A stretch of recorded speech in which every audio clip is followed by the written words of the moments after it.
Tá bom. Então, a gente hoje vai falar sobre a abordagem da sexualidade na população LGBTQIA+. Não sei se todo mundo é familiarizado com essa sigla, que quer dizer lésbicas, gays, bissexuais, transgêneros, travestis, queer, intersexo, assexuada e outras variedades da sexualidade humana.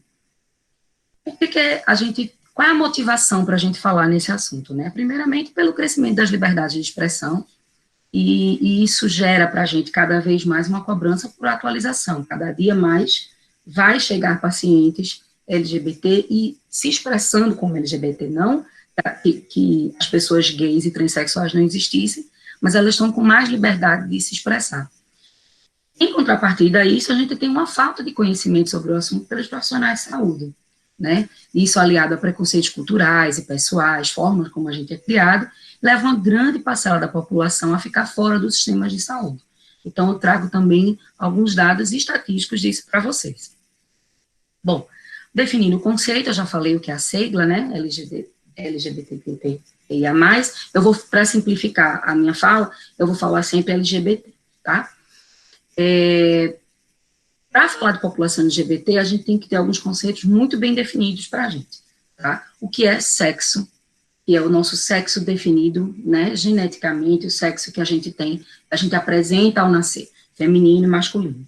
O nosso gênero é como aquele sexo é interpretado, né? Então, o sexo, o pênis denomina o gênero masculino, e a vagina, a vulva, denomina o gênero feminino. O papel de gênero é muito do que a sociedade espera daquele gênero. O que é? A gente espera que uma menina ela tenha trejeitos que compõem uma feminilidade e que um homem ele tenha trejeitos que compõem a masculinidade. A identidade de gênero é como a pessoa se vê e como ela se apresenta. Então, muitas vezes, você tem um gênero heterossexual, mas você tem uma identidade de gênero que não é compatível com o seu gênero. E a orientação sexual é para onde é desviado o nosso desejo, nossa propulsão sexual, né? Que a gente pode falar como também afetividade. Então, a gente, dentro dessas variações de gênero, né, e de orientação sexual, nós temos, a gente pode ser, dentro da identidade de gênero, a gente pode ser cisgênero e a gente pode ser transgênero. Cisgênero quer dizer que o meu gene genético é compatível com o gene que eu desejo, o gene que, como eu me vejo. E o transgênero, não, é um gene, é uma expressão de gênero diferente da que eu nasci. Quanto à orientação sexual, nós podemos ser homossexuais, bissexuais, não binários, que quer dizer que você não se...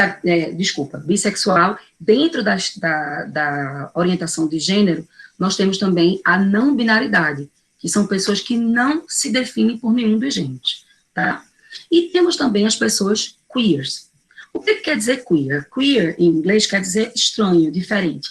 Então, tudo que ainda não é conceituado foi definido por grandes estudiosos, Judith Butler, uma delas, como personalidade queer. Tá? Eu sei que isso se atrapalha muito na cabeça da gente, mas se a gente tiver bem definido o que é, o que a gente nasce, o que a gente se vê e quem a gente deseja, a gente consegue separar muito bem isso, tá? Inclusive quando as coisas se misturam. Então, às vezes, uma pessoa, ela é transexual, mas é homoafetiva. Ela é heterossexual, mas é homossexual, homoafetiva. Tá? Então, deixar esses conceitos bem ponteadinhos para vocês. Bom, com relação ao exercício da profissão da gente de médico, né, que eu creio que eu esteja falando para a maioria de pessoas médicas aqui, a gente traz um conflito para a nossa profissão médica que não deveria existir, né, primeiramente. Então, a gente traz esse conflito e eu trouxe dois artigozinhos do Código de Ética para a gente pensar. Né? O primeiro deles, que é o 23, ele diz que a gente deve tratar o ser humano com civilidade, desculpa ver o 100 aí erradinho, ou consideração, desrespeitar a sua dignidade ou discriminá-la de qualquer forma ou sob qualquer pretexto. Então, é vedado, é dever do médico tratar todo mundo com consideração e civilidade. E é vedado ao médico abandonar os seus pacientes sob seus cuidados. Tem uma parte desse artigo que fala que, ocorrendo fatos que a seu critério prejudiquem o bom relacionamento como o paciente ou em pleno desempenho profissional, o médico tem o direito de renunciar ao atendimento, desde que comunique previamente ao paciente ou seu representante legal, assegurando-se da continuidade dos cuidados médicos. O que quer dizer isso para a gente hoje em dia? Eu sou uma pessoa que, na minha cabeça, na minha religião, do meu desejo, eu não quero atender pacientes transexuais, homossexuais, bissexuais. O Código de Ética diz que a gente pode fazer isso, só que a gente não pode abandonar o nosso paciente. A gente não pode ter uma paciente, por exemplo, que chega no seu consultório depois de 5 anos e conta para você que é homoafetiva, é homossexual, e simplesmente dizer, ó, te vira, não vou mais te atender, tá? Isso não é ético. E hoje em dia, além da falta de ética, a gente ainda pode ser criminalizado por homofobia ou transfobia, que foi recentemente, né, criminalizado esses tipos de atos. Então, o que a gente fica hoje em dia no atendimento da população LGBT? Que a gente tem que se pautar em duas coisas, bom senso e empatia. Se você tem bom senso, quanto médico, você vai entender que os seus preceitos básicos, muitas vezes, devem ficar na sua vida pessoal e para a sua vida profissional, você vai trazer só o que for de interesse para aquele paciente, para você dar o melhor que você tem para aquele paciente. E a segunda coisa é a empatia. Então, é você se colocar no lugar do outro. Parece redundante a gente falar isso quando a gente fala de profissões que lidam com o outro, né? Mas a gente sabe que isso não acontece no dia a dia, né? Que a gente não tem uma empatia. Nós, por exemplo, que tivemos oportunidades sociais, muitas vezes não nos colocamos no lugar do paciente que não teve. Nós, já no Brasil, né, que a gente tem uma população que tem acesso a se formar em faculdade, maioria branca, muitas vezes não se coloca naquele paciente que é indígena, naquele paciente que é indígena ou que é negro. Então, a gente precisa ter em mente esses dois conceitos, de bom senso e empatia, para que a gente consiga dar um bom atendimento ao nosso paciente. Bom, quais são os motivos que levam a população LGBTQIA+, ter um subatendimento, né, na medicina? Primeiro que a gente tem uma abordagem muito deficiente durante o curso médico. Para vocês terem noção, quando eu me formei, os meninos são um pouco mais novos que eu, mas eu me formei há 15 anos atrás, a gente simplesmente não falava.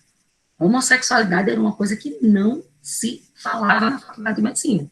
Eu passei 6 anos sem ouvir falar homossexualidade, a não ser na minha vida pessoal, com os meus amigos e tal. Na residência médica, talvez eu tenha tido 1, 2 pacientes lésbicas assumidas e que isso precisou ser tratado. Então, hoje em dia a gente tem, né, como eu estava até falando para o Matheus, eu vou participar de um congresso de estudantes de medicina daí do sul de Minas, agora em julho, organizado pelos estudantes. Então, isso é muito positivo, né, porque a gente vê, da minha geração para trás, uma total falta de acesso à informação e a convívio com pessoas LGBT. A gente tem também que entender que o atendimento das pessoas LGBT não diz respeito só a sexo. Porque quando a gente fala, ela é lésbica, ela vira uma grande pessoa que só faz sexo com as mulheres. E ela deixa de ter uma profissão, ela deixa de ter um caráter, ela deixa de ter uma vida afetiva, uma vida profissional, uma vida social, e parece que deixa de ter problemas de saúde no geral. Uma pressão alta, ou diabetes, né? Então, quando a gente olha para o paciente trans e paciente homossexual que chega para o consultório e fala, a gente tem que olhar ele através da sexualidade dele, né? E prestar um atendimento integral à saúde. Os ambientes onde a gente atende os pacientes, ele não é acolhedor, né? Ele não é acolhedor, muitas vezes, para os pacientes heterossexuais, que são maioria, né? Quem dirá para pacientes homossexuais.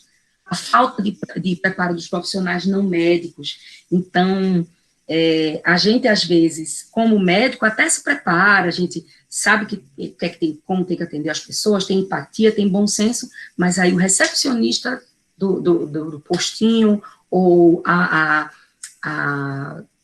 vamos colocar recepcionista, chega e comete um erro desse tamanho, tipo, não chamar a pessoa pelo nome social, né? Você tem lá Fábio, mas Fábio é uma mulher, ela grita Fábio, e Fábio fica morto de levantar lá de cabelão louro.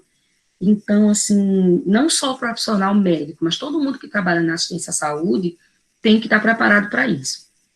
A falta de conhecimento dos profissionais de saúde sobre a própria sexualidade. Então, isso é uma coisa que a gente vê nas queixas sexuais de sexologia em geral. Muitas vezes o próprio profissional de saúde conhece tudo sobre a medicina, sabe toda a fisiologia, mas não trabalhou a sua sexualidade bem.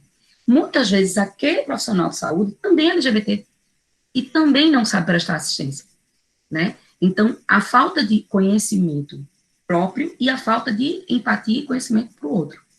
E isso só mostra cada dia mais que se a gente tem limitação em atender sexualidade, imagine atender sexualidade de minorias. Então, realmente, é um atendimento que fica praticamente esquecido. Bom, alguns trabalhos, né, eles vão trazendo dados sobre isso. Então, na Irlanda, houve um trabalho em 2019 que mostra que 30% das pessoas não heterossexuais avaliadas haviam recebido uma reação negativa do profissional de saúde após a revelar a sua orientação sexual. No subgrupo de transgêneros, né, que frequentemente queixam-se de piadas, uso incorreto de pronomes, deslegitimação da sua identidade trans e sentimento, inclusive, de insegurança física. Né? A gente ouve, eu já ouvi, por exemplo, de pessoas que foram agredidas em ambientes de atendimento médico, que é um absurdo. A falta de acesso dessa população também mostrou, em alguns trabalhos, que isso tem impacto direto nos custos. Então, por mais que a gente tenha uma população LGBT como uma minoria, para o atendimento na saúde e na população geral, dentro de algumas situações, como, por exemplo, de estar mais vulnerável a DST, elas são maioria, né? Por tudo isso que a gente está falando e por tudo que a gente vai falar ainda. Então, se a gente não faz um bom atendimento dessa população, a gente também tem menor contenção de epidemia de alguns DST. Aqui em Pernambuco foi realizado em 2015 um fórum, um congresso de lésbicas chamado Conlés, onde 49% das mulheres afirmou não realizar citologia e colposcopia, porque o profissional de saúde e a própria paciente consideram desnecessário. Eu vou falar um pouquinho mais para frente sobre isso. E o mesmo fórum mostrou que 20 a 30% das mulheres lésbicas não informa ou não é questionada sobre sua orientação sexual, o que impede a correta orientação. Né? Então, se você já pressupõe que aquela paciente ela é hétero, você vai passar um anticoncepcional, você vai orientar uma camisinha quando ela vai olhar e fazer. Não, não é isso, não é isso. Né? Não é isso que eu faço, não é isso que eu quero. E dentro desse contexto, eu trouxe para vocês pontuado algumas coisas do que a gente não deve fazer. A primeira eu já falei, que é pressupor a heterossexualidade. Quando a gente está fazendo isso, a gente está negando esse lado da vida da pessoa, né? Então, você tem lá Maria, sua paciente, vem para você, tem uma menstruação irregular, e aí você vai e diz assim, vou passar um anticoncepcional para você, que aproveita que você já não engravida, e Paulo faz, mas doutora, né? E fica aquela coisa, e não consegue te dizer, você não deu abertura, você também não perguntou, e passa despercebido, e você de repente nem deu o melhor método que ela queria para tratar o problema dela, né? Evitar meras curiosidades. Então, por exemplo, se a paciente chega para você e diz que é homossexual, né? Eu estou falando, puxando bem para o lado da ginecologia, né, gente? É um seminário dentro da ginecologia. Mas aí você chega para o paciente e faz assim, como é que vocês fazem? Vocês usam brinquedos? Você está ficando com muita gente? Isso é curiosidade. Você pode perguntar isso de outra forma, dentro de um contexto de orientação, né? Então, se você não for ajudar, você não tem para que estar perguntando detalhezinhos para satisfazer a sua curiosidade. Eu nunca atendi um paciente trans, eu vou perguntar aqui umas coisas para isso, eu fico sabendo. Não, vai estudar. O paciente não é a pessoa para você estar tirando esse tipo de dúvida, tá? Evitar conselhos do tipo, mas você tem certeza? Tem certeza que você é isso mesmo? Isso não é uma fase? Opiniões pessoais e religiosas, tão bonita. Se é bi, por que não fica com homem logo? Não casa com homem, não tem filho, né? Então, esses pressupostos individuais, pessoais, religiosos, eles não cabem na consulta da gente. Eles não cabem nem no dia a dia, vamos combinar, que a gente não tem que estar se metendo na vida de ninguém. Mas na vida, no nosso ambiente de atendimento, pior ainda, tá? E a gente evitar também a perpetuação de mitos, né, do tipo, mas você não sente falta do pênis? Né? Porque mulher lésbica, ela tem aumento do clitóris. Eu já ouvi várias pacientes me perguntando isso. doutora, será que com isso, principalmente as adolescentes que ainda não têm muito entendimento, pergunta, doutora, eu virando, se eu ficar só com mulher e ficar fazendo muito sexo oral, meu clitóris vai crescer e eu vou ter um micropênis, entendeu? Então, elas têm muito método, né? O pior mito de todos é a falta de necessidade de fazer isso. E isso, quando você pega, é praticamente geral. Ah, mas eu não transo com homem, para que eu vou fazer preventivo? Para que eu vou colher Papai Nicolau? Né? E a gente também tem que tirar da ideia que existem causas hormonais para orientação sexual. Não que um dia a gente, na medicina, não possa descobrir que haja, mas até hoje não tem nada que comprove, né? Não cogitar ou reprimir o desejo de gestação. Então, a gente tem que levar em consideração o desejo de gestação, seja qual for a paciente que se apresente na sua frente. Então, se é um homem trans, você pode ser perguntar, você quer permanecer com o seu útero, você pretende gestar, como é que a gente vai organizar isso, né? Se for uma mulher trans, ó, que veio fazer redesignação, mas veja, você vai fazer orquiectomia, é melhor você guardar as espermatozoides, tem desejo, né? Vamos fazer uma criopreservação. E não reprimir, né, com preceitos religiosos e preceitos pessoais do tipo, mas é um absurdo você criar uma família desse jeito, né? Paciente trans, usar sempre pronomes discordantes. Então, se a pessoa se apresenta como Fábio, ele é Fábio, ele não é Fabiana. Se ela é Fabiana, ela não é Fábio, né? Não é delicado, não é adequado a gente perguntar o nome anterior à readequação. A gente sempre tem que usar o pronome social, que é uma questão de respeito, empatia. E os olhares, as mudanças de comportamento, né? A gente lembrar que o corpo fala, e às vezes quando o paciente chega para você e diz, doutora, eu sou lésbica, aquele olhar que você fez, que muitas vezes não é uma coisa sua pensada nem intencional, mas que a gente também tem que se policiar. Tá tudo bem com o som, gente? Sim, tá ótimo. Sim. De vez em quando as interferências iam para mim. Bom, vou trazer agora algumas peculiaridades de alguns grupos, tá? Eu trouxe, essa cartelinha, ela foi idealizada por mulheres lésbicas, certo? Nesse congresso que houve em 2015. E é um congresso que ele acontece, na verdade, contar só um pouquinho da história dele, é um congresso que acontece desde 1992, né? Ele tomou lugar em São Paulo, e no Rio, e no Grupo Gay da Bahia. Se vocês quiserem depois um pouquinho mais sobre essa história dos movimentos sociais LGBT, eu posso mandar para vocês por um e-mail. Então, um mito que se tem muito no atendimento, né? Todas as lésbicas são virgens. Você considerar a mulher lésbica virgem. Isso é um erro fatal, né? Não, mas eu tenho relação com mulher. Então você não precisa fazer Papai Nicolau, não precisa fazer ultrassom endovaginal, não. Eu posso fazer exame ginecológico, mas você não é virgem? Não, não é virgem. Ela tem relação com outra mulher, né? Se a gente fosse apegar ao conceito de sexualidade como uma pele, né, que envolve o introito da vagina, a gente está tendo um conceito de sexualidade muito fechado, conceito de sexualidade, de virgindade muito restrito, né, muito fechado. Então, as práticas sexuais, elas são múltiplas. Há uso de mãos, de brinquedos, pode ter brinquedo, pode não ter brinquedo, pode ter língua, pode ter dedo, pode ter várias coisas, né. Lésbicas não têm sexo com penetração e lésbicas não fazem sexo anal. Outro erro. Então, tem mulheres homossexuais que elas gostam de penetração. Mas por que você desistiu de ter penetração? Você não sente prazer, você não vai ter prazer, né? Então, isso é um erro que a gente ouve muita paciente chegar para a gente e se queixar que o médico falou isso. Mas como é que você vai ter prazer, né? Então, esse médico, ele está entendendo nada da anatomia feminina, nunca ouviu falar em clitóris. A relação entre lésbicas não transmite HIV e outras IST, né? Já foram confirmados casos de ST e AIDS, sim, entre outras mulheres, porém os dados são defasados, justamente pela subnotificação que a gente tem dentro da área da LGBT, né? Porque muitas vezes eles não se perguntam a orientação sexual. No caso do HIV, a transmissão é muito baixa, do HIV, mas ela não é descartada, ela não pode jamais ser descartada, porque a gente pode ter contato por sangue, a gente pode ter contato por microlesões vaginais, então a gente não pode descartar essa possibilidade. As lésbicas não precisam fazer exames porque não têm relações com homens, já falei. Os preservativos existentes dão conta da relação sexual entre mulheres. de forma alguma, né? As lésbicas precisam de um preservativo que supra as relações sexuais entre mulheres, sem ter que adequar uma camisinha à sua necessidade. Só que esse preservativo, ele ainda não existe.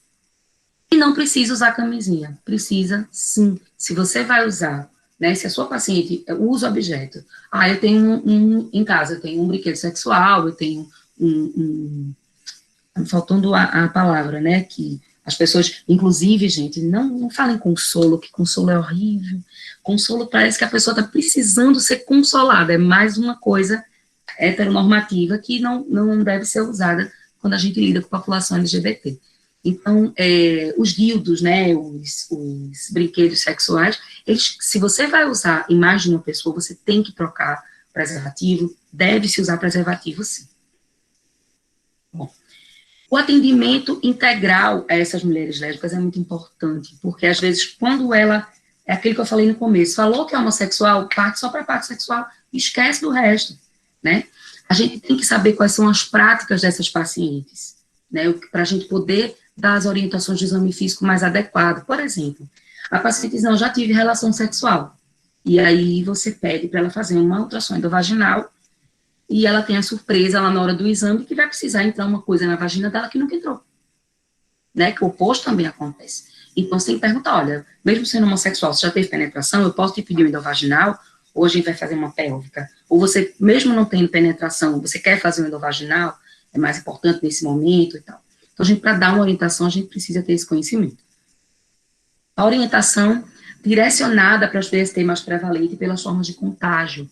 Lembrar que existe unha, existe lesão de boca, existe lesão vaginal. Se usa muito as mãos no sexo lésbico. Então, essa unha ela tem que estar bem cortada para evitar lesão, não pode ter fungo nas unhas. Então, esse também é um cuidado que a gente tem que ter com a paciente da gente. Precisa avaliar a saúde mental e emocional dessa paciente. Como é que ela está, da vida dela, né? Se ela está com um relacionamento fixo, se não está, como é que estão as relações dela familiares. Avaliar o desejo de gestação e da saúde reprodutiva dessa mulher. Então, fazer uma orientação precoce dessa paciente sobre dela poder gestar, qual a idade mais adequada, né?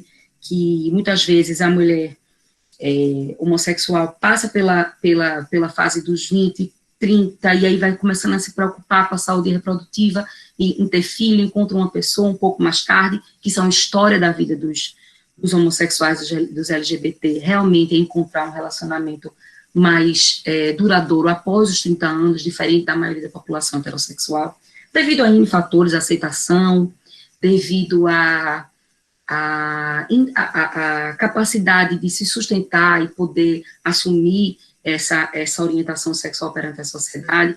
Então, geralmente, essa vida, o casamento e a vida reprodutiva, ela fica um pouco mais para depois. O que vem mudando também, né? Porque na geração aí de vocês que estão terminando a faculdade, aí na residência, nos 25, a gente já vê uma mudança importante em consultório, já paciente assim, casando e pensando em reprodução.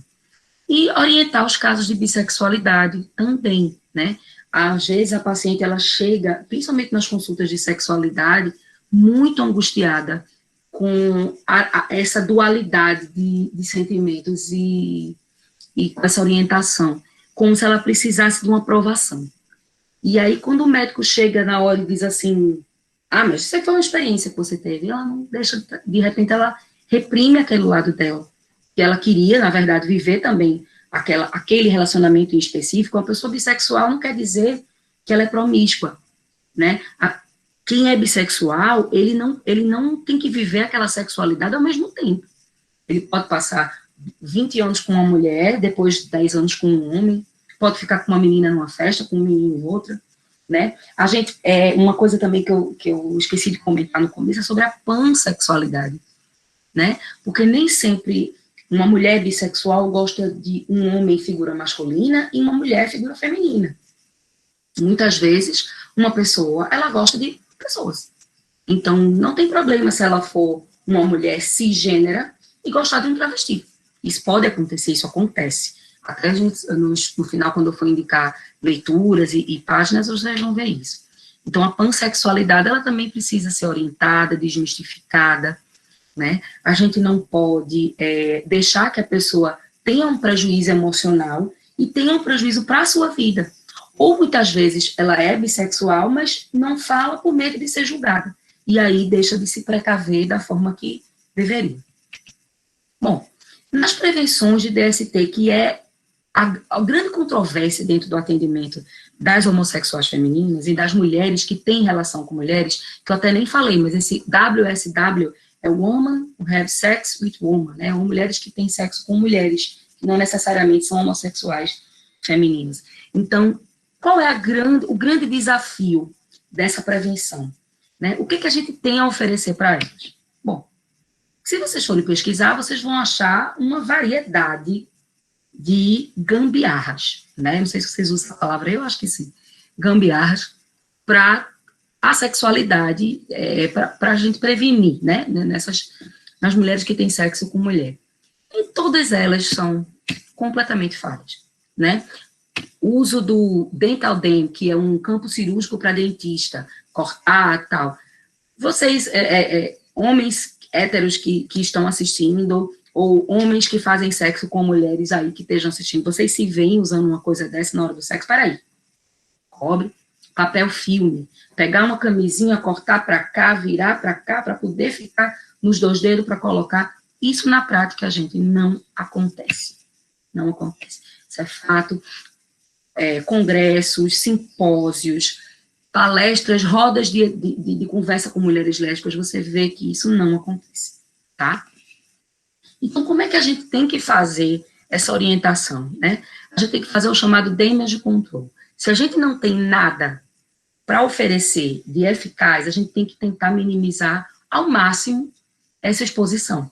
Então, sempre estar orientando o exame rotineiro, né, e os autoexames, os exames rotineiros ginecológicos e de saúde, que não são diferenciados entre mulheres héteros e mulheres lésbicas, né, oferecer os métodos que tem disponível, vai que a mulher se dá bem com o dental dam, você mostra para ela, ó, existe isso aqui, você pode fazer isso, tá? Se você quiser fazer, você pode, se você não quiser, ó, doutora, não rola, vamos tentar fazer outra coisa.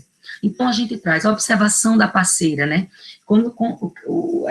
Conversar sobre os exames, explicar para a paciente. Quando é uma mulher com outra mulher, a gente até consegue isso com mais facilidade. Porque uma mulher reconhece na outra o seu próprio corpo. Então, a gente pode orientar características de corrimentos, odores, lesões.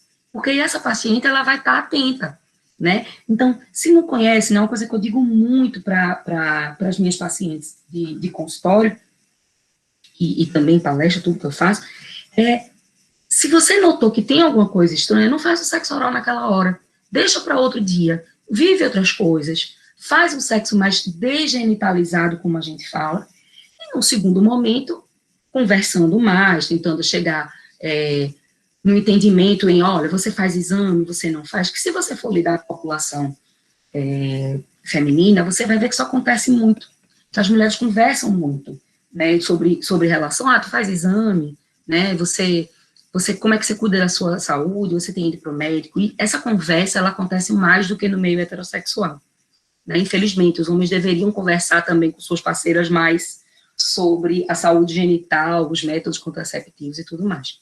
Então, se você é um profissional que acolhe e que orienta, você vai conseguir proporcionar àquela paciente um bom atendimento e uma boa saúde física e sexual também, né? Outra coisa importante também é a gente ter cuidado quando for fazer o exame ginecológico. Então, uma coisa muito importante é a escolha do espéculo, né? Você tem que perguntar, olha, esse espéculo tá bom para você? Esse não tá? Quer que eu não faça com espéculo? Quer deixar o exame ginecológico para a segunda consulta? Tudo isso a gente pode ser conversado. Isso deve ser conversado com qualquer paciente, né? A gente que atende climatério, a gente está um pouco mais atento para essa questão do tamanho do espéculo, por conta da falta de atividade cultural sexual que a gente tem nas pacientes acima de 60 anos no Brasil. Então, a gente está sempre perguntando, né? Olha, a senhora está tendo relação, posso usar o espéculo, esse está pequeno, esse não está. Não é você que vai olhar para a vulva da mulher e vai decidir, esse aqui cabe um espéculo desse tamanho de gestão. Não é você que vai escolher isso. Você que tem que conversar. Esse aqui, esse. Ó, deixa eu te explicar. Esse aqui vai entrar assim, vai entrar assado. Que isso é uma orientação para todo o atendimento ginecológico. Mas que para a mulher LGBT e para a mulher lésbica, principalmente as que não têm sexo com penetração, é um ponto fundamental. E é queixa recorrente de abandono de certos médicos. Porque simplesmente saiu enfiando lá o espéculo e foi traumático para aquela pessoa. Inclusive traumático mesmo, do ponto de vista de vaginismo secundário. Às vezes uma pessoa que não tinha nenhuma queixa sexual passa a ter, né? Uma outra coisa importante também é que a gente registre em prontuário, né? Isso também é muito conversado. A gente pode perguntar à paciente se deve registrar ou não, se a paciente não quiser de jeito nenhum, a gente não registra, principalmente se a paciente for menor de idade, e aí entra na questão de atendimento de adolescente, mas a gente pode colocar algumas identificações para a gente pode fazer uma observação sobre a vida sexual, fazer alguns sinais para a gente no prontuário, para que a gente não esqueça nunca de perguntar aquele detalhe de novo, né, a gente não deixa passar. Bom, com relação às queixas sexuais da mulher lésbica, a literatura, vocês vão ver que eu vou falar essa frase muito agora para frente, né, porque, como eu disse, estudo em sexualidade humana já é muito aquém do que a gente queria, e ainda mais sexualidade LGBT. Então, a literatura é um pouco escassa, né, na população LGBT, muito por conta das poucas queixas sexuais que realmente existem, né, o vaginismo e a dispareunia, elas são pouco relatadas, porque se aquela mulher, ela não tem, ela sente dor na relação sexual, ela evita, ela simplesmente evita, né.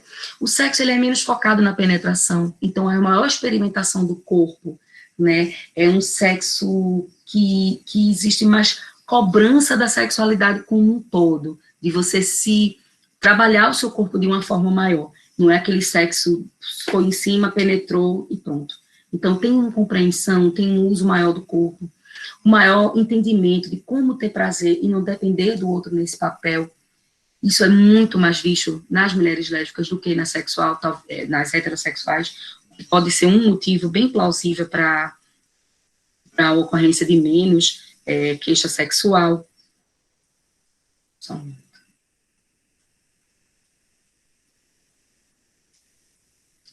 E as queixas de diminuição de libido, orgasmo e excitação são menos relatadas do que na paciente heterossexual, mas talvez por subnotificação, né?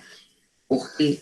Alguns outros, isso foi um dado que o livro da Lebrun de 2011 trouxe, né, que as questões estariam mais relacionadas aos papéis, ao contexto familiar, do que ao próprio libido, do que ao próprio conhecimento do corpo, como acontece na heterossexualidade. Estudos mais recentes, trabalhos mais recentes, mostram realmente trabalhos usando escalas de satisfação sexual, né, aqueles índices de satisfação, e mostram que a resposta sexual com diminuição de orgasmo, diminuição de desejo, ela acontece para a mulher, enquanto mulher, de uma forma geral, independente da orientação sexual. Então, tinha um termo antigo chamado lesbian deathbed, né, que era a morte da cama das lésbicas. E é aquelas mulheres com relacionamentos muito longos que deixavam de ter atração sexual. E que a gente vê que isso não é uma coisa porque são duas mulheres. A gente vê que isso é uma resposta sexual feminina. A resposta sexual feminina, ela começa a ser muito responsiva a longo prazo. Então, aquela resposta mais objetiva, aquela resposta mais rápida para o desejo sexual, ela vai diminuindo com o tempo. Isso é a resposta sexual feminina, independente da motivação. E a duração do relacionamento tem um impacto negativo na função geral, isso de qualquer mulher. Então, a falta de, digamos, novidade no sexo, ela pode deixar a mulher com mais dificuldade de iniciar uma relação, de entrar naquela relação. Mas muitas vezes, quando vai para a relação sexual, melhora. Então, ela consegue ter prazer, orgasmo, tudo, tá? E continua se mantendo nas observações atuais que o papel de gênero e as relações familiares afetam muito. Então, o papel de gênero, né, a posição sexual, na prática sexual, ela chega a ser um problema maior em relação entre dois homens, na questão que a gente chama vulgarmente de ativo e passivo. Entre mulheres isso tem pouco, mas algumas mulheres elas só conseguem ser de uma forma, elas só conseguem ser ativas ou só conseguem ser passivas, elas são mais fechadas para a sua sexualidade. Então, esse papel de gênero, às vezes, é quem influencia a questão sexual. E as relações familiares. Então, isso a gente já entra em uma celeuma muito psicológica, dos complexos, do você trazer para a sexualidade que aquilo é errado, que aquilo é anormal. Então, quando a gente parte para a questão sexual, geralmente ela está atrelada a isso. O relacionamento longo, né, a resposta sexual feminina, que é inata a qualquer mulher, e para as questões de papel de gênero e relação familiar. Bom, agora está todo mundo aí? Matheus, dá uma respirada para eu saber que vocês estão aí. Sim, tá todo mundo aqui. Tá todo mundo. Então, trazendo para vocês agora um pouquinho da peculiaridade no atendimento da população trans, que a população trans, ela é hoje uma das coisas dentro de sexualidade que as pessoas mais têm falado, apesar de ter tão pouco estudo, mas informalmente é de quem mais se fala, digamos que é a nova grande novidade da sexualidade, é falar de transexualidade, mas a gente tem muito pouco trabalho científico, né? A última referência que eu achei foi esse trabalho que saiu na New England, que está aí no slide, de dezembro do ano passado, né? E esse trabalho, ele traz que, numa pesquisa na web, com mais de 6 mil pessoas trans no mundo, aproximadamente 25% das entrevistadas relataram ter sido negado serviços médicos. Gente, negado, não foi atendido. 30% relatam que haviam evitado cuidados devido ao medo da discriminação. Então, quando a gente fala de população trans, quando a gente fala de transgênero, quando a gente fala de travesti, quando a gente fala de população não binária, que são pessoas que, para os olhos da sociedade, elas são queer, elas são estranhas, muitas vezes essa pessoa não procura, ou quando procura, sofre um trauma nesse atendimento e não volta a procurar. Às vezes essa pessoa, ela talvez seja a nossa classe social mais marginalizada. Ela não acha espaço na família, ela não acha espaço na sociedade, ela não acha espaço no trabalho, ela não acha espaço no serviço de saúde, né? Então, não é incomum que pessoas trans morram por a falta de assistência médica, por violências sexuais, por violências físicas, onde não é prestado atendimento, porque muitas vezes a polícia nem presta atendimento, porque muitas vezes não se vê como prioridade no resgate daquela pessoa. Então, é uma população que, se a gente for entrar aqui, a gente fica até amanhã falando de todos os viés da população trans. Mas eu vou voltar um pouquinho para o atendimento ginecológico e para a sexualidade.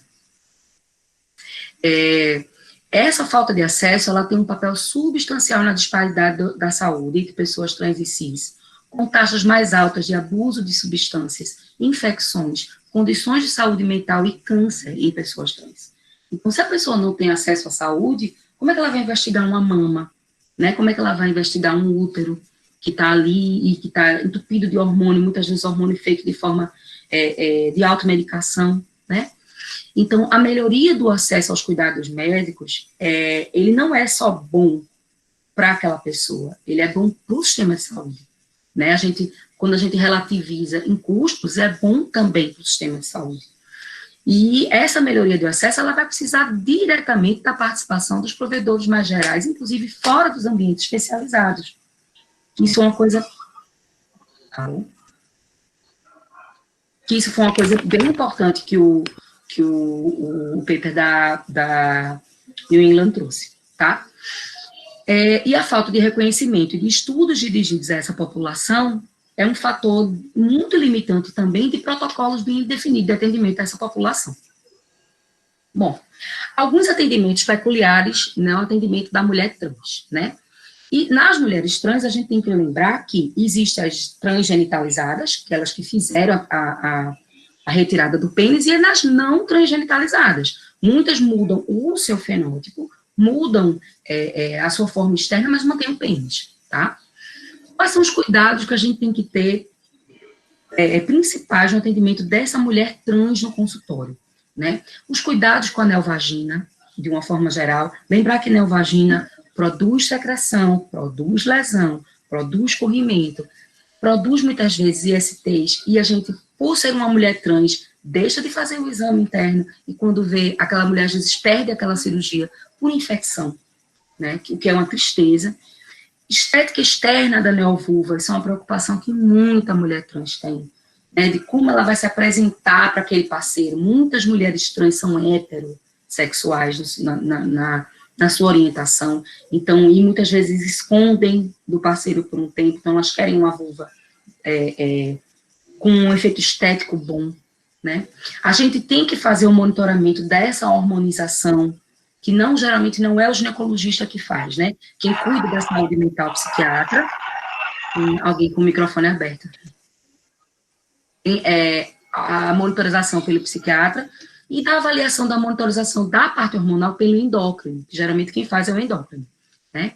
Fazer uma boa avaliação das mamas, né? Muitas vezes mamas que têm prótese, que precisam também fazer esse exame. E 3 pontos principais seriam a preocupação com câncer de próstata nas mulheres trans, onde a gente não encontra recomendação de rastreio, uma vez que o tratamento com estrogênio é um dos tratamentos para câncer de próstata. Então, a gente tem dados um pouco conflitantes com relação ao câncer de próstata. Alguns uros acham que deve ser feito o rastreamento, né? Algumas técnicas cirúrgicas retiram, outras técnicas cirúrgicas mantêm a próstata. Então, a gente tem que entrar justamente nessa individualização de cada paciente. Então, os dados são bem conflitantes com relação a isso, mas de uma forma geral, não se mostrou aumento do câncer de próstata, na verdade, seria até uma diminuição por conta do uso do estrogênio. A gente, como médico, a gente tem que considerar as contraindicações relativas à terapia com estrogênio, tá? Lembrar dos riscos de câncer de mama, né? Mas, ao mesmo tempo, a gente tem que avaliar a saúde mental e considerar o autotratamento e o abandono. O que é isso? Se a gente chega para aquela paciente e diz assim, olha, sua mãe e sua avó tiveram câncer de mama, você não deve usar estrogênio, porque sua mãe teve câncer de mama. Ela vai usar estrogênio. Ela vai arrumar quem passe. Ela vai arrumar com as amigas. Ela vai arrumar no mercado clandestino, né? Então, ou ela vai não usar por uma determinação médica, e isso vai ter um sofrimento mental, porque ela não vai ter a expressão corporal que ela queria ter, né? Então, quando a gente fala também da humanização, a gente tem que lembrar que existem outras coisas fora a genitália. É o crescimento dos pelos, né? É a voz ficar mais fina. Então, a gente tem que analisar essa mulher como um todo, e a gente tem que tentar ao máximo com a população trans, não perder paciente. Se aquela paciente está na sua frente, se você está no serviço, principalmente especializado, se você está na atenção básica, é mais fácil ela ter chegado para você. Mas se você está num hospital terceirizado, de capital, no Brasil, e aquela paciente trans chegou para você, ela demorou muito para chegar ali. Ela enfrentou muita coisa para chegar ali, então você não pode perdê-la, né? E os dados, eles não parecem mostrar diferença entre os riscos da PH em mulheres cis e trans. Então, se aquela mulher trans, ela tem riscos com a TH, por exemplo, um tromboembolismo, não parece que elas têm um risco muito aumentado do que a população cisgênera. Então, a gente pode fazer essa avaliação de uma forma mais generalizada. Nas não transgenitalizadas, aí vocês perguntariam, oi, mas a mulher que tem pênis, ela vai para o ginecologista? Então, nem todas as mulheres trans desejam retirar o pênis, mas elas são mulheres e elas querem ir para o ginecologista.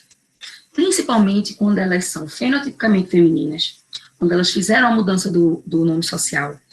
Então, elas têm essa vontade e elas precisam desse acolhimento do ginecologista, porque é mais estranho ela estar numa recepção de um uro do que de um gineco, muitas vezes. Em algumas situações, sim.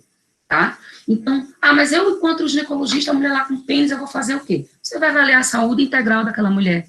Ela vai ser sua paciente. Você vai atualizar calendário vacinal, você vai monitorar a hormonização dela, você vai fazer prevenção de DST, você vai acolher, que é o mais importante.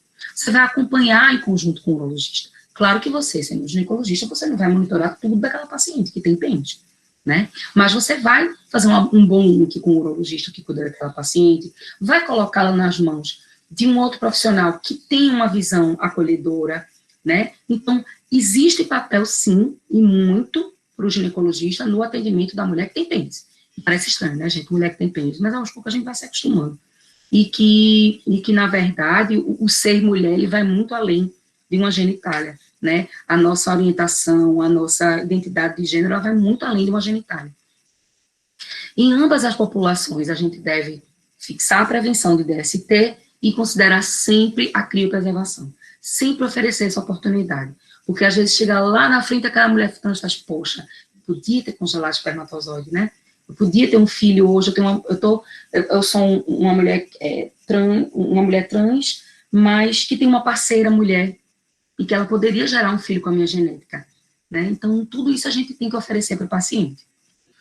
Trazendo um pouquinho também do atendimento do homem trans, né? Então, reformulando aqui, vamos botar a cabeça no lugar que talvez tenha gente perdida. O homem trans, quem é? A mulher, que é fenotipicamente homem, que tem identidade de gênero de homem. Elas continuam tendo vagina, né? Não se fecha a vagina de homens trans, elas continuam tendo vagina, elas continuam tendo todas as doenças ginecológicas, elas continuam muitas vezes tendo útero, tendo que fazer rastreio de câncer de colo de útero, né? Uma coisa que eu deixei bem em negrito é chamar pelo nome social. Então, para a gente, ginecologista, o homem trans acaba chegando mais do que a mulher trans. E às vezes ele chega antes de ser homem trans. Ele chega lá quando ainda se identificava como mulher, às vezes trazido por um familiar, como menina, para a gente tratar, para a gente orientar. E a gente também tem que se policiar para fazer essa mudança, né? Você atendia a Fabiana desde que ela tinha 17 anos de idade, com 20 anos, Fabiana contou para você que é um homem trans. E você ajudou todo esse processo, você não vai ficar chamando ela de Fabiana, você vai chamar ela de Fábio, na verdade. Então, a gente tem que manter nossa rotina ginecológica padrão, principalmente na presença de útero, ovário, mama, né? A gente tem que preservar a fertilidade e o desejo reprodutivo, né? A gente tem que considerar que a criopreservação é possível, a barriga de aluguel, né? Tirando legislações que no Brasil ainda é conflitante, ela é possível. Uma gestação natural, ela é possível quando a gente tem visto, né? Homens trans grávidos parindo, né? A gente tenta ao máximo oferecer para esse homem o direito de exercer a paternidade e a maternidade, né, ao mesmo tempo.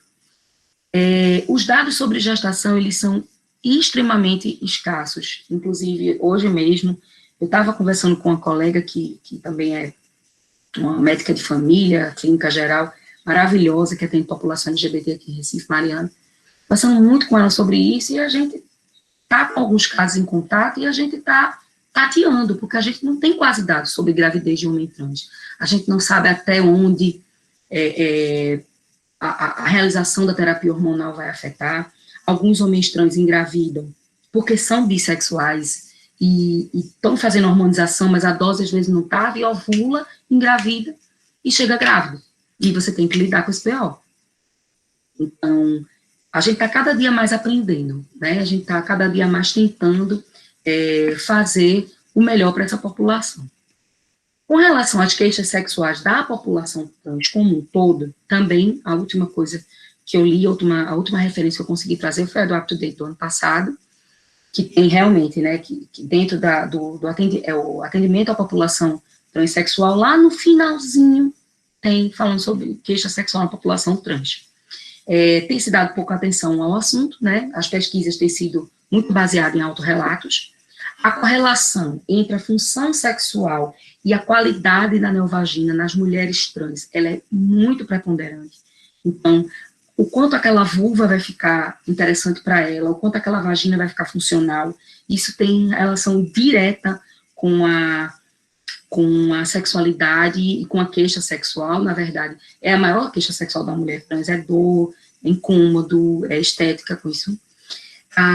Foi observado também um certo grau de baixa de libido em mulheres transexuais, né, pela inibição dos níveis de testosterona, e o aumento no nível, o aumento da libido dos homens trans, também pelo uso de androgênios, e isso considerando reposição hormonal, né, mas que nem toda paciente se comporta assim, porque a gente sabe que a sexualidade, ela não tem muito determinante. Então, não é a presença ou a ausência de testosterona que constrói a sexualidade nem a queixa sexual. né? Muitas pacientes têm como maior satisfação se olhar mulher, se perceber mulher, se reconhecer mulher. E isso transcende a sensação física de prazer, né? Nas pacientes que mantêm o pênis, a gente pode ver disfunção erétil e ejaculatória, justamente por essa inibição estrogênica. Nem todas as mulheres trans são orgásticas, porém, algumas relatam satisfação sexual global. E é isso que a gente vê muito nos relatos pessoais. Quando a gente segue páginas, Instagrams, quando a gente vai para a roda de conversa, quando a gente conhece, né? E essa coisa de você tomar empatia é justamente você conhecer, é você entender como é que funciona aquele ser humano diferente de você. E aí você vai ver que muitas não têm orgasmo, não tem ejaculação, elas não têm um orgasmo físico, como tinha antes, mas elas têm uma satisfação muito maior de estar exercendo o seu corpo como ele deveria ser na cabeça dela, né? E a melhoria desses sintomas de disforia sexual e o impacto na qualidade de vida geral seriam determinantes para essa melhora na satisfação sexual, tá? E aí, o pensamento final que eu deixo é esse, né? A readequação sexual é mais importante do que o prazer sexual? Parece que sim. Me parece que sim. E parece que é todo mundo que trabalha que sim. Porque esse prazer é como se essa população de pessoas trans, e até a própria mulher lésbica, ela entende uma coisa que a gente bate na tecla todos os dias no consultório de sexualidade, que o prazer ele não deve ser genitalizado. O prazer vai muito além do que a sua genitália. E o que eu deixo para vocês é que a gente está aprendendo, né? Então, eu dei essa aula pela primeira vez, eu organizei esse material a primeira vez há um ano atrás, e hoje eu já mudei um monte de coisa nessa aula. A gente já acrescentou um monte de coisa. Do ano passado para cá, eu já atendi mais não sei quantas pacientes que me ensinaram alguma coisa. Então, é uma coisa que eu acho que a gente tem que aprender lá no começo da medicina, que a gente só aprende com aquela pessoa que está sentada na nossa frente. É o nosso maior professor. Então, a gente tem que dar continuidade a esse aprendizado. Para dar continuidade a esse aprendizado, aí eu trouxe para vocês algumas dicas de continuidade, tá? Primeira coisa que eu queria indicar para vocês, que também é uma descoberta recente minha, que é esse curso de Política Nacional de Saúde Integral LGBT, que é oferecido pelo UNASUS, que é gratuito. Está lá disponível no site do SUS, né, do site do Ministério da Saúde, e que é um curso maravilhoso, que tem uma biblioterapia, e tem uma bibliografia maravilhosa, né, e que, com certeza, eu vou mandar por Matheus todos os links, todas as coisas bonitinho, para vocês terem acesso. É um curso que vale muito a pena. Ele faz isso, assim, na cabeça da gente, quando a gente ainda não está num pensamento tão ainda dentro da população LGBT. Fora esse curso, o que é que eu poderia recomendar, tá? Eu vou depois abrir a câmera e eu vou mostrar alguns livros para vocês. Bases de pesquisas como UpToDate, revistas médicas, tem muito pouco trabalho, trabalhos são escassos, são isolados, mas vale a pena ler, tá? Tem que ler. A gente tem também que ver o que é que está produzindo. Como páginas, eu indicaria basicamente a página da SBRASH, que é a Sociedade Brasileira de Sexualidade Humana, tá? Como as outras entidades de sexualidade, né? A ASLAN, que é a latino-americana, né? A World Health Sexual, que é o WHS, que é dos Estados Unidos, entre outros. E a página da ANTRA, para quem tem interesse sobre transexualidade, né? Que é a Associação Nacional de Travestis Transsexuais, Transgêneros, que é um site, assim, lindíssimo, é uma página maravilhosa, com muita informação rica. Alguns filmes, trazendo para a parte da parte médica, para a gente quanto médico, são bem interessantes. Né? A Arte de Amar, é um filme que está no Netflix, que é maravilhoso, eu sou talvez a primeira mulher que estudou sexualidade. Um filme chamado Transamérica, que fala muito sobre a relação médico-paciente. Um filme sobre Alfred Kinsey, né, que foi um dos primeiros pesquisadores sobre sexo, que é o Vamos Falar Sobre Sexo. A série Master of Sex, que é a série que relata a vida de Master e Johnson, foram também os primeiros grandes estudiosos da sexualidade. Um filme chamado Garota Dinamarquesa, que talvez muita gente tenha visto. Uma série que eu deixo para vocês, que com certeza vai mudar a vida de vocês, que é a Liberdade de Gênero, da GNT. Tem as páginas da gente, né, e aí eu aproveito para divulgar também os meninos da coluna, que é o Bruno Branquinho, que é psiquiatra, que trabalha com saúde LGBT lá de São Paulo, que a página dele é o Mr. Little White, a minha página de saúde sexual no Instagram, a do Dr. Vini Lacerda, que é coloprópio, que também fala muito sobre saúde LGBT, mais voltado para homem, mas também de trans e de mulheres. O PP Campana, que é o Pedro Campana, que é um infectologista, também ativista LGBT, que fala muito bem sobre DST/AIDS, um cara super engajado também. O Doutor Maravilha, que é o Vinícius Borges, também, que foi um contato riquíssimo que eu fiz nos últimos anos. Rico Vasconcelos, que também é um infectologista, vou falar muito do que eu trouxe para vocês, tá na página desse pessoal. E uma pessoa que também é daí, de BH, que fala também muito bem sobre saúde LGBT, que é o Eduardo Fernandes. Algumas pessoas conhecem ele, né, e ele também tem uma página no Instagram, ele também faz palestra por aí, por BH, certeza que se vocês verem o nome dele em alguma sala, vale muito a pena ir assistir. E passando para divulgar também o simpósio dos meninos, né, o simpósio Saúde LGBT, que é dos meninos lá do Sul Mineiro, que me convidaram para estar com eles nesse congresso agora em junho. E eu deixo para vocês essa última frase, que é: o preconceito vem da ignorância, e a ignorância é vizinha da maldade. Então, quando a gente não se informa, a gente está em algum grau também sendo mal com outra pessoa. E algumas figuras LGBT, que alguns conhecem, outros podem não conhecer, para a gente se inspirar. É isso. Obrigado, Karina. Foi maravilhosa a aula.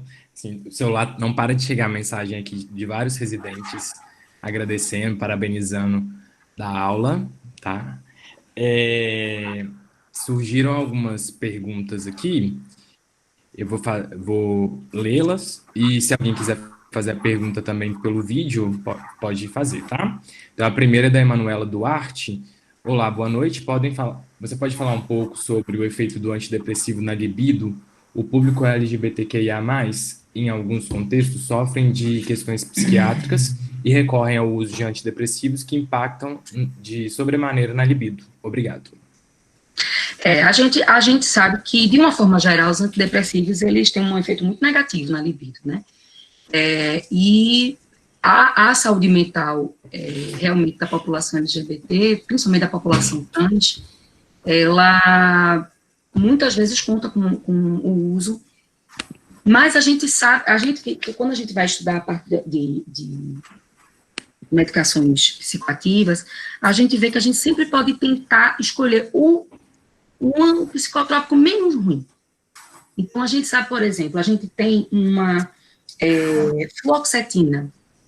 Fluoxetina é ruim para a sexualidade. A gente pode tentar usar uma desvenlafaxina, que é mais ou menos da mesma classe, e não dá tanta diminuição de libido, né? Mulheres que têm diminuição de libido, com frequência, a gente faz o uso da bupropiona, né? Apesar de ser off-label, a gente sabe que a gente não tem nenhuma medicação para a libido feminina que seja liberada pela Anvisa, né? A gente tem a flibanserina ainda saindo aí, mas a gente não tem ainda esse uso. Então, a bupropiona poderia ser uma boa escolha para a sexualidade, a gente vê a mirtazapina, a bupropiona com um pouco mais de ação positiva na sexualidade. Mas, de uma forma geral, realmente, os antidepressivos, eles atuam de forma negativa, só que, como eu disse, não é uma coisa.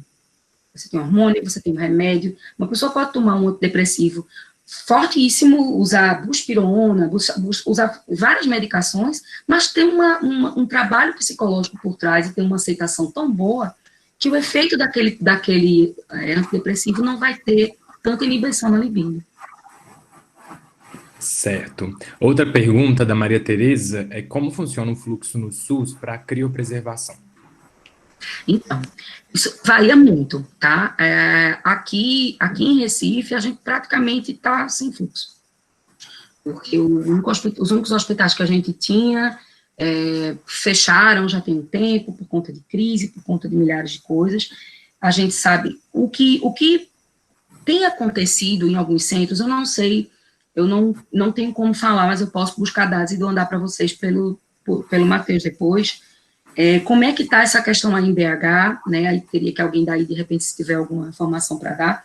E como é que está lá em São Paulo? Eu sei que aqui existem algumas parcerias de clínicas privadas com clínicas com o SUS. Então, às vezes, aquela paciente da clínica privada, ela faz uma ovo-doação, e aquela paciente do SUS, e tem o tratamento dela gratuito, e aquele óvulo, aquele embrião é doado para uma paciente do SUS, tá? Mas isso em termos de fertilização. A criopreservação, a gente não vê com facilidade.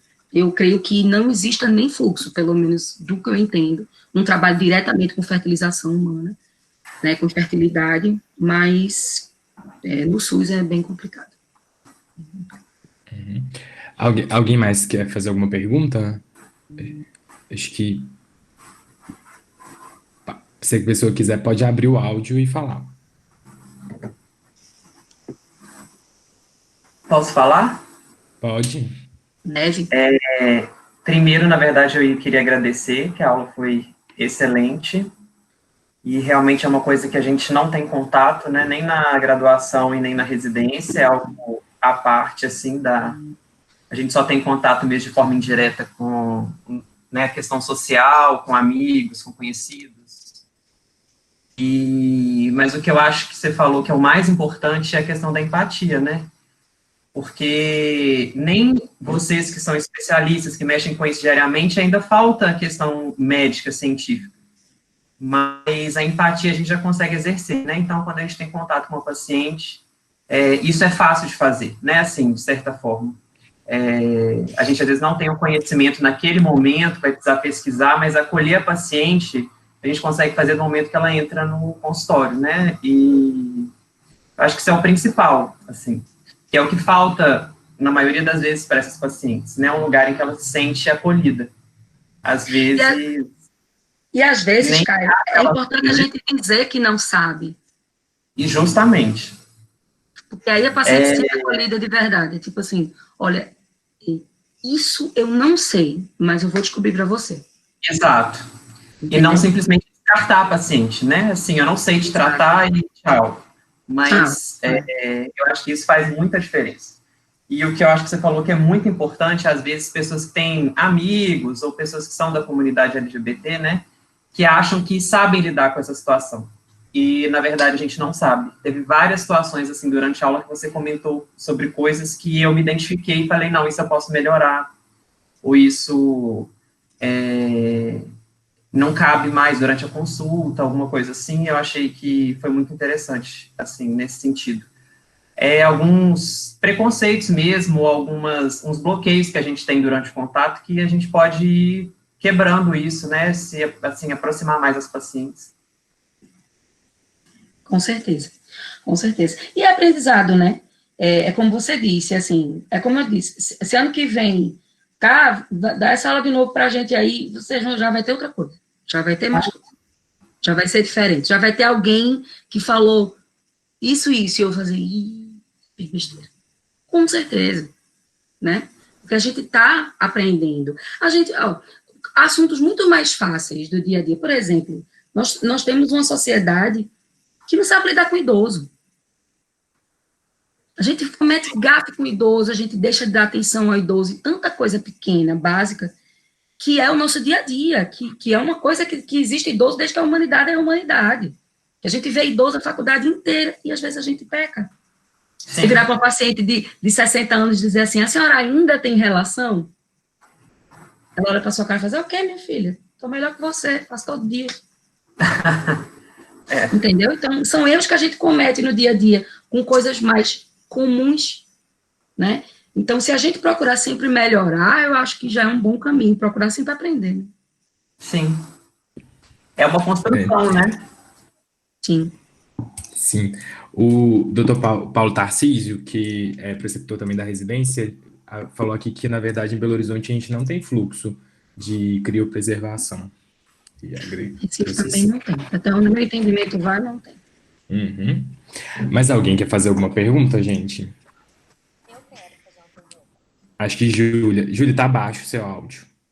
E agora? Agora tá Melhorou. Melhorou. fone ruim que eu tô. Ô, Karina, eu tô com uma dúvida. Eu até já acho que já conversei isso com o doutor Paulo também, que entende mais do assunto, mas vocês já sabem se existe se tem risco de câncer nas gônadas desses pacientes que fazem, nos homens trans que fazem uso de andrógeno, né, e nas mulheres trans que fazem uso de estrogênio, existe alguma coisa que fala que a gente tenha que tirar as gônadas, alguma coisa assim, por causa de risco de malignização? Então, como eu disse, né, tem muito pouco dado. Os urologistas, eles não chegam num consenso. A última vez que eu apresentei esse tema para um grupo, teve um urologista que falou que não vê motivo para retirar, porque teria um efeito contrário. Isso na próstata. Tá? Para gônada feminina, a maioria dos trabalhos mostra que deve retirar, né? Justamente pelo risco de malignização, por tumores tumores de estimulação, né, androgênica. Mas o que a gente tem que sempre levar em consideração, sabe, Júlia, é assim, uma coisa que eu também hoje no trabalho da New England, é que assim, é complicado, a gente tem que ter um momento muito oportuno para fazer qualquer coisa cirúrgica nessa população.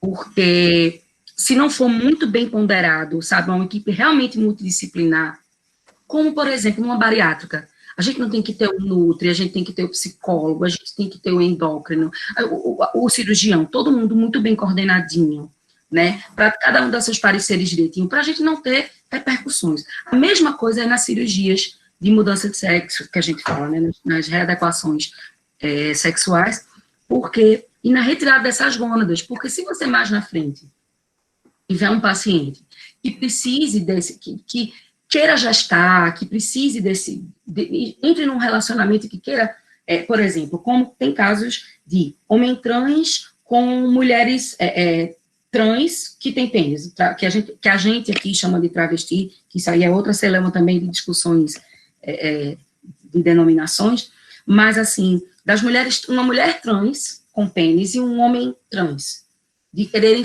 ter um filho juntos, e aí, cadê esse ovário? Foi embora, ninguém preservou, e coisa e tal. Então, pelo risco de malignização, sim, mas talvez por não se estar muito coordenado com o momento adequado, às vezes isso deve ser um pouco mais adiado. E, na verdade, a grande questão que a gente tem hoje é a falta de acompanhamento a longo prazo de população trans. Então, a gente não tem ainda quantos trans que fazem reposição tiveram câncer de mama com 60 anos, quantos ainda não fizeram trombose, quantos retiraram o útero. Tirar o útero tem que tirar para todo mundo. Pode ser que daqui a pouco diga, ó, vai fazer a hormonização, tem que tirar, né? Então, são coisas que mudam todos os dias. Do ponto de vista endócrino, a recomendação deveria ser retirar essa gônada, sim, na minha opinião. Obrigada. Certo. Mais alguma pergunta, pessoal? Bom, se alguém mais quiser falar alguma coisa, eu abro no final. Eu só vou dar alguns recados. Todas essas nossas aulas, elas são disponibilizadas no nosso canal, no YouTube, onde ficam todas as aulas da residência. Então, depois eu mando o link para todo mundo. E convidar todo mundo também para participar, que semana que vem a gente vai continuar no tema, é uma palestra do Dr. Paulo Tarcísio, que é médico obstetra da maternidade Odete Valadares, e o tema da palestra é Entendendo e Respeitando a Transgeneridade. Ok? Então, aproveitando, Karina também está convidada a participar. E também, acho que a Bia... A Bia vai falar. Bia é coordenadora da residência, Karina. Boa noite, Karina. Adorei sua aula, muito boa, super prestigiada aí, né? Gostei de ver muita gente participando. E até mandei para o Matheus, assim, um linguajar fácil, mas extremamente prático, né? Assim, é o dia a dia mesmo. Eu também fiz residência na MOB, nunca, né, abordou esse tema, né? Não tínhamos essa vivência nenhuma. E agora a gente começa a tem uma oportunidade de um atendimento num hospital pediátrico aqui, a gente, né, já até tem na escala, os residentes sabem disso, mas com isso da pandemia, esses atendimentos ambulatoriais foram pedidos, né, principalmente em outros hospitais, que a gente não levasse os residentes, então está parado, mas a gente tem essa expectativa aí. Então, eu queria agradecer demais a vocês, Matheus, né, que abraçou a causa aí da aula dos residentes 100%, Caio, Simone, Júlia, todo mundo, assim, a residência está crescendo demais com vocês. Eu queria mesmo agradecer. Ô, Matheus. Sim, Paulo. Primeiramente, eu quero parabenizar você pela iniciativa, ainda mais que nós estamos agora no mês de junho, né, comemorando aí o mês do orgulho LGBT, e que, infelizmente, as nossas paradas serão todas virtuais, em função da pandemia. Parabenizar a Karina, uma aula excelente, viu, Karina? E traz da sua aula a questão, antes de tudo, é a questão do respeito. Porque se nós não tivermos respeito às pessoas, a gente não vai nunca poder atender da melhor maneira as pessoas que nos procuram, não é verdade?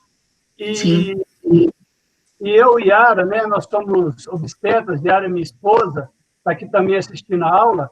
Yara foi preceptora na maternidade Odete Valadares aí por mais de 30 anos, do serviço de gestação de alto risco. E eu acho que é interessante a gente falar um pouco, a semana que vem, enquanto eu for falar, a gente fala um pouco disso, mas assim, é como que começou a nossa história na questão da transgeneridade, né? Só para ser bem sucinto, porque essa semana que vem nós vamos falar com mais detalhes, há 2 anos nosso filho nos reconheceu ser um homem trans, né? E nós 2 ginecologistas completamente perdidos, sem saber absolutamente nada do que se tratava, né? Então nós fomos buscar guidelines, fomos para update, fomos para psicólogo, fomos conversar com o endocrinologista que hoje faz acompanhamento dele, e hoje a gente entende isso com uma naturalidade muito grande. E aí eu sempre, quando eu falo da questão da transgeneridade do LGBT, nós temos que falar de um coletivo que é extremamente importante, que é o Mães pela Diversidade, né? O Mães pela Diversidade nos acolheu de uma forma maravilhosa e nos deu muita sustentação também para a gente poder seguir essa vida com maior tranquilidade com o nosso filho.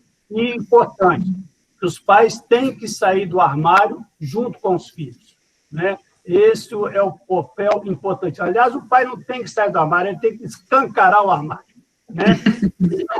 Bem à vontade com o seu armário escancarado, para não ter nunca o desejo de voltar para o armário, porque as pessoas têm que ser felizes dessa forma, né? Então, Karina, parabéns pela aula, foi excelente, muito aprendizado, e você falou a coisa pura. Nós estamos aprendendo, né? Exato. E como diz uma mãe nossa da diversidade, ela tem uma frase que eu sempre venho parafraseando isso que ela falou, que a adversidade nos traz muitas tristezas, mas que a diversidade com os nossos filhos nos traz muitas alegrias. Parabéns, Karina. Obrigada. Nossa, estou emocionada. O Paulo sempre faz isso com a gente mesmo. Paulo, maravilhoso, falando, Paulo. Viu, Karina? Pode preparar para a semana que vem. Eu quero vir. Então, eu esqueci, realmente, vou admitir, de comentar do Mães pela Diversidade, porque são tantas páginas boas, e eu tentei trazer mais quem falava mais de saúde, né? Mas o Mães pela Diversidade é fantástico, eu sigo, assisto muito vídeo delas. Elas fizeram intervenção no Congresso de Pediatria de adolescente do ano passado, foi sensacional a fala delas, e é muito bom. Ótimo. Mais alguém gostaria de falar alguma coisa, gente? Acho que não. Karina, de novo, muito obrigado. A gente adorou. Assim, todos os residentes vários residentes mandaram mensagem aqui agradecendo, falando que adoraram a aula, e a gente vai querer bis depois, tá? Bom. Se chamar, eu vou. Como a gente está em processo de aprendizado, acho que todo ano vai ter coisa nova. Gente, ótimo. Né? Se passar a pandemia é melhor, que eu ainda como melhor que a gente leite, pão de queijo. Isso, a gente faz uma presencial com tudo isso. vinhozinho no frio, tudo isso a gente gosta. E pode contar a gente com o Recife também, viu, Karina? Para vir comer bolo de rolo, né? Pra praia, uma caipirinha, isso aí. A gente faz um seminário aí, eu falo de transgeneridade. Ah, meu querido, foi você falando e eu já, ó. Pensando. Nem sabe o que eu já pensei. Gente, então, muito obrigado pela presença de todo mundo. E a gente se encontra na quarta-feira que vem, às 20 horas, com a aula do Dr. Paulo. Fechado? Ótimo. Boa noite. Maravilhoso. Obrigado, Boa noite. gente. Obrigada, Karina. Obrigada, gente. Beijos. Beijo. Beijo.